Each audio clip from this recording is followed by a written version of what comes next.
समुद्र मंथन के दौरान भगवान धन्वंतरी जब अपने हाथों से अमृत कलश लेकर निकले थे, उस दिन कार्तिक मास के कृष्ण पक्ष की त्रयोदशी तिथि थी। इसीलिए इस दिन को धनतेरस का पर्व मनाया जाता है। भगवान धन्वंतरी की पूजा अर्चना करने से आरोग्य सुख की प्राप्ति होती है।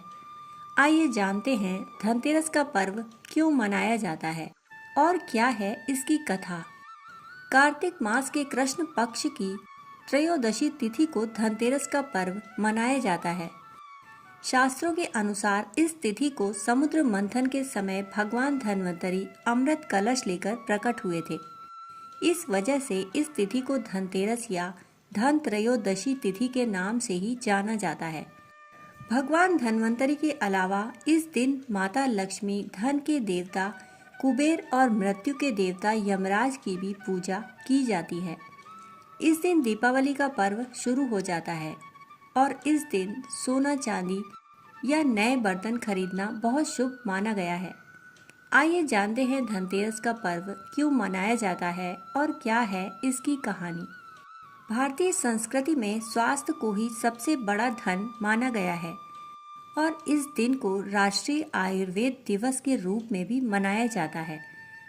मान्यता है कि भगवान धन्वंतरी को भगवान विष्णु का अंश माना जाता है और इन्होंने ही संसार में चिकित्सा विज्ञान का प्रचार और प्रसार किया। इस दिन घर के द्वार पर तेरस दीपक जलाए जाने की प्रथा है। धनतेरस दो शब्दों से मिलकर बना है, पहला धन और दूसरा तेरस, जिसका अर्थ होता है 13 गुना। भगवान धन्वंतरी के प्रकट होने के कारण इस दिन को वैद्य समाज धन्वंतरी जयंती के रूप में मनाता है। शास्त्रों में वर्णित कथाओं के अनुसार समुद्र मंथन के दौरान भगवान धन्वंतरी हाथों में अमृत कलश लेकर प्रकट हुए थे। इसीलिए इस अवसर पर बर्तन खरीदने की परंपरा चली आ रही है। भगवान धन्वंतरी को विष्णु भगवान का अंश माना जाता है और इन्होंने ही पूरी दुनिया में चिकित्सा विज्ञान का प्रचार और प्रसार किया। भगवान धन्वंतरी के बाद माता लक्ष्मी 2 दिन बाद समुद्र से प्रकट हुई, इसलिए उस दिन दीपावली का पर्व मनाया जाता है। इनकी पूजा अर्चना करने से आरोग्य सुख की प्राप्ति होती है। धनतेरस की पौराणिक कथा के अनुसार एक बार मृत्यु के देवता यमराज ने यमदूतों से प्रश्न किया कि क्या कभी मनुष्य के प्राण लेने में तुमको किसी पर दया आती है। यमदूतों ने कहा कि नहीं महाराज, हम तो केवल आपके दिए हुए निर्देशों का पालन करते हैं। फिर यमराज ने कहा कि बेझिझक होकर बताओ कि क्या कभी मनुष्य के प्राण लेने में तुमको दया आई है।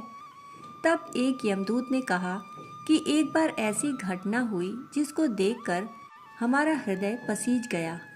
एक दिन हंस नाम का राजा शिकार पर गया था और वह जंगल के रास्ते में भटक गया तथा भटकते भटकते दूसरे राजा की सीमा पर चला गया। वहाँ एक हेमा नाम का शासक था। उसने पड़ोस के राजा का आदर सत्कार किया। उसी दिन राजा की पत्नी ने एक पुत्र को जन्म भी दिया। ज्योतिषों ने ग्रह नक्षत्र के आधार पर बताया कि इस बालक की विवाह के 4 दिन बाद ही मृत्यु हो जाएगी। तब राजा ने आदेश दिया कि इस बालक को यमुना तट पर एक गुफा में ब्रह्मचारी के रूप में रखा जाए और स्त्रियों की परछाई भी वहां तक न पहुंचने दी जाए। परंतु विधि के विधान को कुछ और ही मंजूर था। संयोगवश राजा हंस की पुत्री यमुना तट पर चली गई और वहां राजा के पुत्र को देखा। दोनों ने गंधर्व विवाह कर लिया। विवाह के 4 दिन बाद ही राजा के पुत्र की मृत्यु हो गई। तब यमदूत ने कहा कि उस नव विवाहित का करुण विलाप सुनकर हमारा हृदय पसीज गया था। सारी बातें सुनकर यमराज ने कहा कि क्या करें, यह तो विधि का विधान है और मर्यादा में रहते हुए यह काम तो करना ही पड़ता है। यमदूतों ने पूछा कि क्या कोई ऐसा उपाय है जिससे अकाल मृत्यु से बचा जा सके। तब यमराज ने कहा कि धनतेरस के दिन विधि विधान के साथ पूजा अर्चना और दीपदान करने से अकाल मृत्यु नहीं होती। इसी घटना की वजह से धनतेरस के दिन भगवान धन्वंतरी और माता लक्ष्मी की पूजा की जाती है और दीपदान भी किया जाता है। इस तिथि को मनाने के पीछे धन्वंतरी के जन्म लेने की कथा के अलावा इसके बारे में एक दूसरी कहानी भी प्रचलित है। कहा जाता है कि एक समय भगवान विष्णु मृत्यु लोक में विचरण करने के लिए आ रहे थे। तब लक्ष्मी जी ने भी उनके साथ चलने का आग्रह किया। तब विष्णु जी ने कहा कि मैं जो बात कहूँ अगर तुम वैसा ही मानो तो फिर चलो। तब लक्ष्मी जी ने उनकी बात मान ली और भगवान विष्णु के साथ भूमंडल पर आ गई। कुछ देर बाद एक जगह पहुंचकर भगवान विष्णु ने लक्ष्मी जी से कहा कि जब तक मैं ना आऊं तुम यहाँ ठहरो, मैं दक्षिण दिशा की ओर जा रहा हूँ, तुम उधर मत आना। विष्णु जी के जाने पर लक्ष्मी जी के मन में कौतूहल जागा कि आखिर दक्षिण दिशा में ऐसा क्या रहस्य है जो मुझे भगवान वहां नहीं ले गए और स्वयं चले गए। लक्ष्मी जी से रहा न गया और जैसे ही भगवान आगे बढ़े लक्ष्मी जी भी पीछे पीछे चल पड़ी।